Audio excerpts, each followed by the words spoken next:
just do a little introduction here. Eli received a PhD in performance studies from Northwestern University in 2014, held a 2-year postdoctoral fellowship at Vassar College from 2014 to 2016, and currently is a Cesar Chavez postdoctoral fellow in Latin American, Latino, and Caribbean studies at Dartmouth College. Their book project, Transvocality and Hemispheric Music Performance, centers the singing voice as a sonic lens for the performance practices of transgender musicians in North, Central, and South America.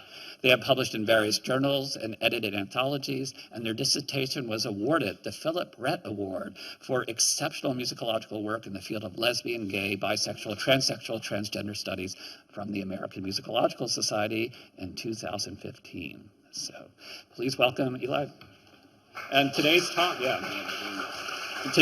Racing Away, Queer of Color Critique and the New Old Queer. Thanks, David. Good morning, everyone. Thank you for that. I'm just going to set my timer on to keep myself honest. Can everyone hear me okay? Okay, great. Then I won't do this. So this paper takes up the call to interrogate the implied radicality of queer, right, as an analytic, and asks what the social, artistic, and theoretical movement of trans or transgender brings to this conversation. First, I examine how the emergence of trans has potentially, inadvertently, and effectively augmented the surreptitious racialization of queer, to borrow a phrase from Angela Davis. Second, I'm going to spend a few minutes thinking through the mechanics of radical modifiers. I love this term that our conveners have given us. How do they work? Right? What are their effects? How do they come into being? And what are their effects once they are in circulation?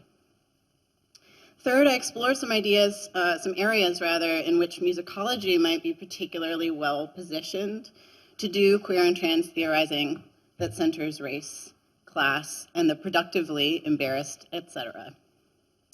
Part 1, trans, or the new, parentheses, old queer. Trans topics have exploded, as many of us know, in recent years, and are often framed, trans is often framed as an identity, positionality, and or an analytic that unsettles aspects of embodiment, identity, and politics that even queer can't account for. Right? The assertion that gender and morphology can be distinct fundamentally changed queer and feminist work, but as many of us here are aware, and as trans of color theorists first pointed out, we should be wary of the radicality of trans, if for no other reason than it seems suspiciously similar to that of queer. In the classroom and in scholarship, I see trans performing all of the same exclusions that women and queer have done in the queer and feminist activist and academic movements in the US in the past 50 years, and one could argue prior to that as well. As Becky Thompson has shown, women of color feminism emerged in tandem, not in response to white feminism, but was often ignored by the latter and is often framed as responding to it. 2 or 3 decades later, queer of color critique really grew into being as a discourse in the academy to address the racism in much canonical queer theory. And it's interesting, I think, to note that the timing of trans in this sequence emerged just when queer of color critique was coming into its own in the early to mid 2000s. A cynical reading of this timing, but I think it's one we should consider, is that trans became a way for white, queer, and feminist folks to make the conversation about them again. For example, in the past 5 years or so, practices with regard to trans etiquette have taken a front seat in pedagogy, often in the form of trans 101s. While offering some useful information, the affective structure of these sessions potentially folds neatly into a neoliberal ethic of care in which the academy treats students as consumers to be placated. What is covered over in this whole conversation is any critique offered in both women of color and male queer of color theory of the ways in which etiquette itself is intrinsically a race, national, and class concept. Further, it elides the question of who is being made to feel more comfortable in the classroom, or at least being made to feel that some effort is made regardless of its efficacy, and who is not, as well as who is supposed to be included in the rubric of trans, which itself elides the ways trans, of course, is a race, class, and geographically specific appellation. I've written an article recently that's forthcoming in the issue of Blackness of Transgender Studies Quarterly that argues, drawing from the work of B. Binauhan and Marlon Ross, that hard distinctions between, and other folks have argued this too, so I'm kind of bringing them together, that hard distinctions between the categories of cisgender, transgender, and even transfeminine and transmasculine only really hold in a non-intersectional frame. A Black trans feminist critique, I think, would insist, would insist that we center those who are the most marginalized, right? That's one of the core tenets of Black feminism, that we center those who are the most marginalized in our conversations about power in order to account for as many vectors as possible that are at work in those fields. And thus, it would cause us to revise, doing so causes us to revise the fundamental categories that are operative in trans studies and transfeminism. And I think pedagogy and theory are linked here, and I'm going to go back and forth between sort of thinking about pedagogy and theory this morning. The anxiety, I think, with regard to trans etiquette,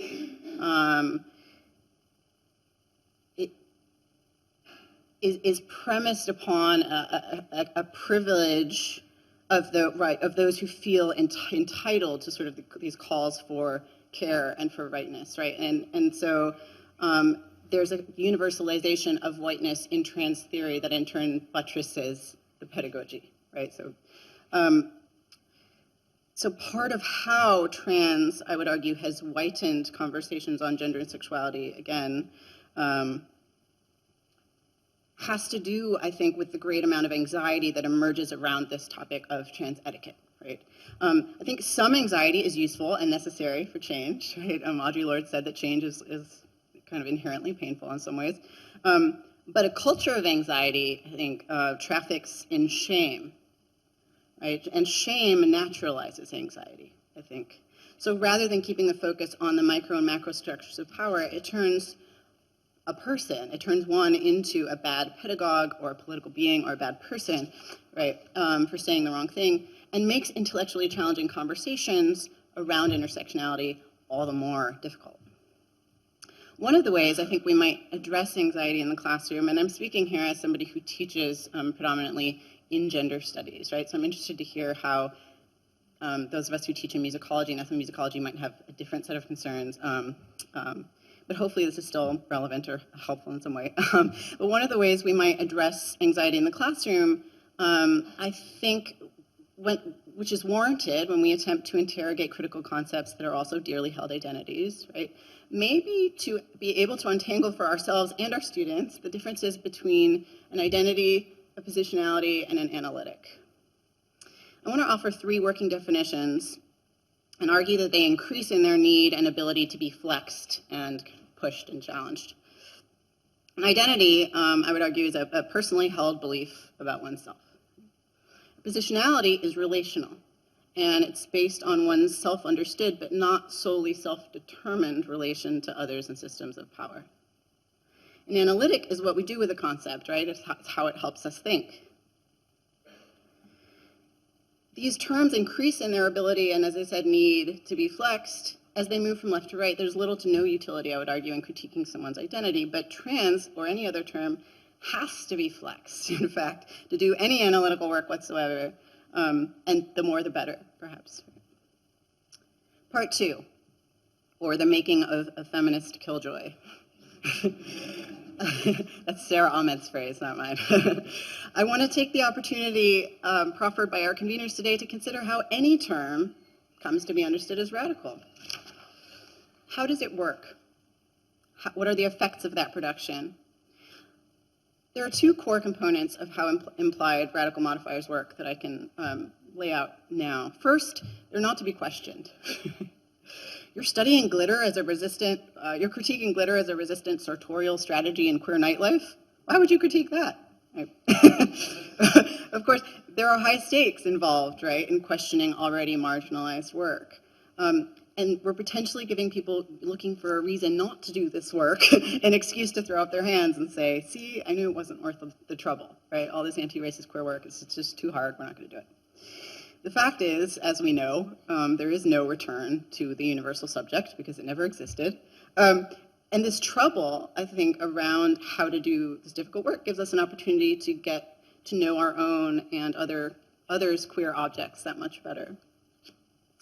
So there's something uninterrogatable, if I could just make up a really ugly word, about implicitly radical concepts, right? That we're not supposed to question them. Perhaps this is because of a conflation of identity, positionality, and analytic. I pose that as a question, perhaps.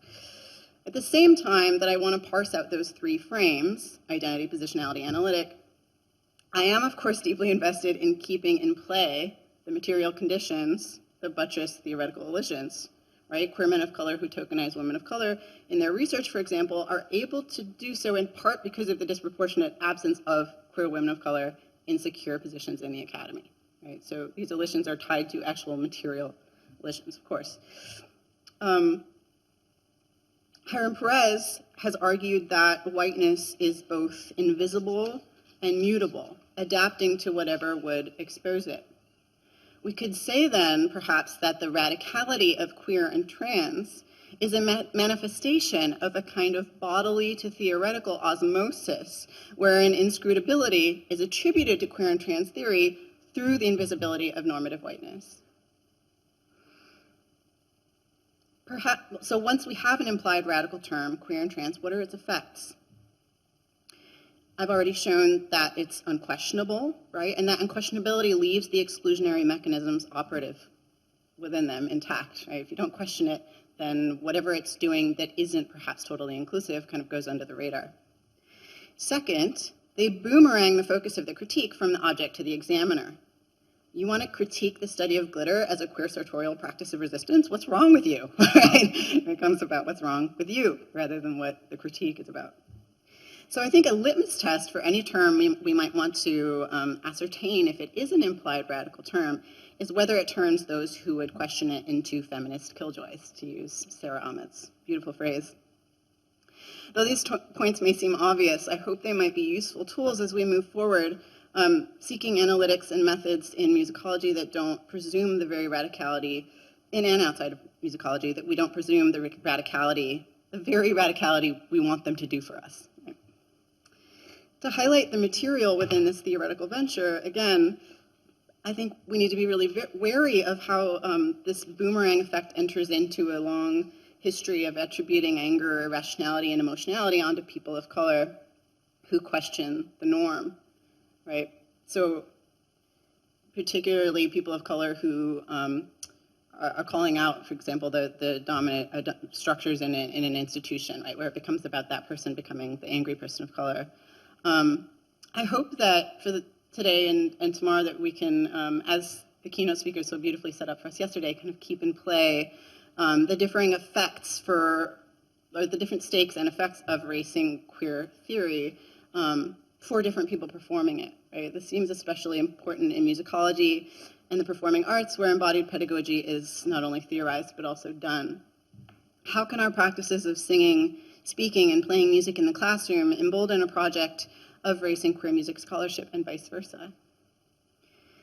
To sum up this section, the intersection of theory and pedagogy, I think, offers much to a larger conversation of how to make academic institutions places where those occupying positions of difference are allowed to thrive, rather than being seen as sufficient to fill a school's diversity quotient and then being made to bear the burden of representing that difference. And of course, I'm talking about dominantly white institutions, which is most institutions. Part 3. Singing is to speaking as silence is to sound. Third, I think musicology offers particular capabilities with regard to race and queer scholarship. After thinking about what intersectional listening means for the past 9 years now, one of the few things I can say with assurance that I think such a practice necessitates is a respect for and valorization of silence. I remember when I was an undergraduate at Oberlin, sitting in Arnie Cox's music theory 3 class, how he, some people here were in that class, weird and awesome, how he explained how a full measure rest after Ophelia falls into the river in both Berlioz's Nuit d'été draws our in ear, draws our ear in we want to listen for the sound, and thus we are sort of pulled into the river with her. So silence, I think, and there's many other examples, but I'm really excited by musicology's embrace of harmony, noise, and silence as constitutive elements of music. I think this valorization shouldn't be taken for granted. I'm wary of trans and any other etiquette that takes itself super seriously precisely because it's hard to hear through anxiety. It's hard to hear through anxiety that accompanies the fear of not knowing everything, right? Of not knowing how to say it so that it comes out perfectly, harmony, of saying the wrong thing, noise, or of not knowing what to say at all, silence, right? Perhaps that's the worst of all. It seems to me that this non-musical approach to having political conversations is counterproductive. A disdain for silence covers over the ways in which, for example, tiptoeing around is itself erased in classed and national practice that sounds different in different contexts. Carrying over this valorization and respect for silence from music to our political theoretical conversations might be a way to move toward deeply intersectional sounds. And then, of course, I heard Professor Vargas's brilliant keynote yesterday, and Professor Jones's, both of their kind of incorporation of the body and of dissonant noise and erotic sounds, and now I'm like, silence, who wants that? Right? Like, I think there's a lot of different ways that we can think about how we would want to have intersectional conversations, so feel free to challenge me on any of that. But I think, all that said, I think allowing for silence is in some ways revolutionary in an industry where we are under constant pressure to expel verbal acumen as an indication of our commitment, intelligence, and training. Right? It actually takes a lot of courage to allow for silence to hang in the air, I think, when we don't quite have the answer. Today, I think, and during the next, and tomorrow, we have an opportunity to not only shift the conversation, we've already shifted the conversation, I'm so excited for that, but also what conversation sounds like.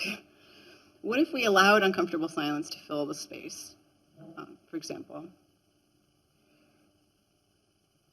How often when our students do work under the rubric of trans is their work intersectional? How able are we to point them to sources that would help them when we know intuitively their work is lacking but are hard-pressed to trip sources off the tongue, when we're beset by requests from colleagues, editors, students, other students, in our lives outside of work? A valuing of silence that acknowledges that we need time to find these sources, sometimes not because we're bad political subjects, but because of institutional erasures with long racialized histories. And I think reframing that from the micro to the macro, to include the macro, might actually galvanize us to redress those elisions more effectively. A few minutes of research, it might rid us of our sort of internal dialogue and critique, our noise, right? Long enough to realize that we actually know how to find trans and queer of color work really quickly. A few minutes of research on Google, for example, might lead us to 3 sources that I would love for everyone to have on their shelf if they don't already, namely the new 2015 edition of This Bridge Called Me Back, the edited collection Queer Necropolitics that came out in 2014, and anything by C. Riley Snorton, especially his essay in the second Transgender Studies Reader, his work on Who's Out in Hip Hop, and his forthcoming book with Minnesota Press on the figuration of blackness and elision of blackness in trans history. I read contemporary trans of color discourse as continuing a conversation, of course, that queer and women of color began, rather than marking itself as distinct from the fields in which it draws in the ways that white trans theory has tended to do. And I can offer many examples of this if you like. But if trans of color theorizing has remained transparently indebted to queer of color theorizing, it's not because we are somehow more agreeable than white trans theorists or more copacetic. It's because we can't as easily afford to throw out the ideas and the people attached to them. In this way, musicology has something in common with trans of color theorizing. We are a rather small community. We have one major conference, and many other important ones too, but one major one, and in my experience attending AMS from 2010 to 2016, it seems to me that perhaps ironically, the white middle class sense of respect and decorum that permeates AMS generates an atmosphere of mutual respect and accountability to one another, if for no other reason that we know we're going to see each other soon, right? We know we're going to be reading and revising each other's work. But I think that this ethic of accountability, whether or not it's always followed, is resonant with an ethic of care that's integral to anti-racist queer theorizing. We might queer the pitch, again, at which musicology vibrates, following the model of our predecessors and interrogating our analytics as we go, this time drawing from queer and trans of color scholarship, but also art, music, and activism, since so many of our queer and trans of color scholars, especially women, are not in our institutions yet. In conclusion, singing is to speaking as silence is to sound. That is, silence is not only a prerogative for listening, right? I think it is really important it's hard to learn as somebody who loves to speak, that silence is important to be able to actually listen. Not only is silence a prerogative for listening, but it's also a fun, risk-free, because it's in our heads, an unpredictable way of stringing together thoughts. Silence may enable us, if we allow it, to listen to our orientation to our work. For example, learning whether it comes from shame, I'm not blank enough, I'm not radical enough, I'm not smart enough, etc. Or I'm the native informant on X, so I have to write about X and compete with everybody else who's writing about that, right? A particular way that scholars of color internalize white supremacy and actually act it out on each other. Learning kind of what our orientation to our work is and kind of paying attention to that more closely, I think is crucial for us to grow as scholars and for a self-reflexive praxis of race and queer music scholarship. We might then understand shame. I'm just using shame as an example because I'm reading a book by Brene Brown. But also, does anybody know who Brene Brown is? All right. But it's also, I think, a universal phenomenon.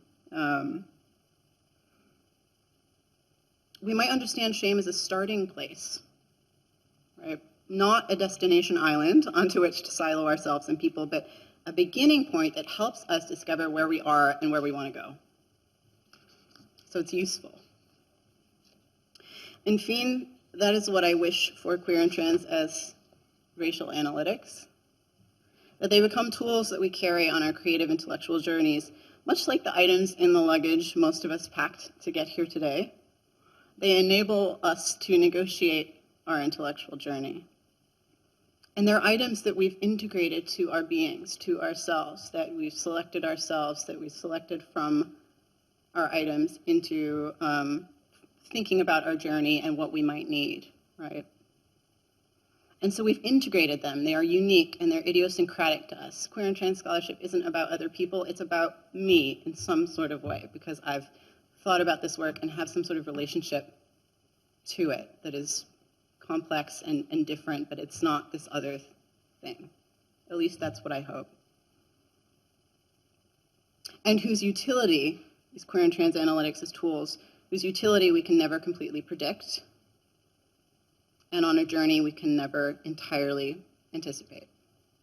Thank you very much.